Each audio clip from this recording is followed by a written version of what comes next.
আসসালামু আলাইকুম রহমতুল্লাহ। আজকের ভিডিও যারা প্রাইভেট গাড়ি চালান,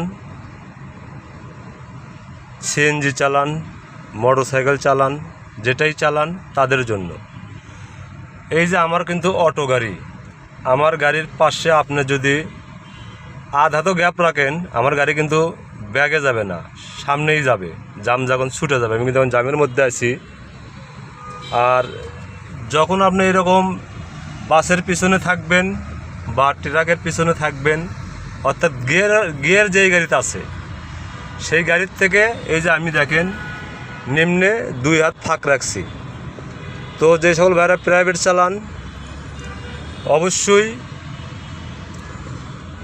নিচের পক্ষে বাস ও ট্রাক তাদের পিছনে যদি দাঁড়াইতে হয় নিম্নে 2 হাত বা 1.5 হাত পিছনে থাকবেন, তাইলে আপনি নিরাপত্তায় থাকতে পারবেন। আর যখনই বাসের বা ট্রাকের বাম্পারে আপনি ব্রেক করবেন, প্রাইভেট হোক, মোটরসাইকেল হোক বা সিএনজি হোক, তখন কি হবে, ওই মিনুয়ান গাড়ি ওঠে, তখন কিন্তু ব্যাগে একটু যদি সামনে যদি ঢাল থাকে তো ব্যাগে আসার কিন্তু একটা চান্স থাকে।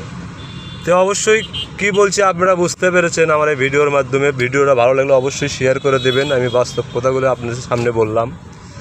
আর যদি প্রাইভেটের পিছনে যদি আমি মনে করি আধা গ্যাপ রাখি, তাতেও আমার কোনো সমস্যা হবে না। কেন সমস্যা হবে না? প্রাইভেট হলো অটো গাড়ি, ওইটা সামনেই যাবে, ঢাল থাকার যাই থাক ওইটা সামনেই যাবে, ওটা কিন্তু পিছনে আসার কোনো সুযোগ নাই। আর একটা মিনুয়ান গাড়ির পিছনে যখন আপনি দাঁড়াবেন, আবারও বলতেছি, অবশ্যই বাস হোক ট্রাক হোক, অবশ্যই আমরা যারা এখন বর্তমানে প্রাইভেট চালাইতেছি এবং যাই যেটাই চালান, অবশ্যই বাস ট্রাক থেকে নিম্নে 1.5 হাত ফাঁকা রাখবেন। কেননা যখন জাম থেকে ওই গাড়িটা টান দেবে, অনেক টাইমে দেখা যায় গিয়ার ফালানোর টাইমে গাড়ি একটু ব্যাগেও আসতে পারে এবং আসে, বেশিরভাগই আসে। তো ওই ক্ষেত্রে আপনি সেফ থাকতে পারলেন। ভিডিওটা ভালো লাগলে অবশ্যই শেয়ার করে দেবেন। ভালো থাকবেন, সুস্থ থাকবেন।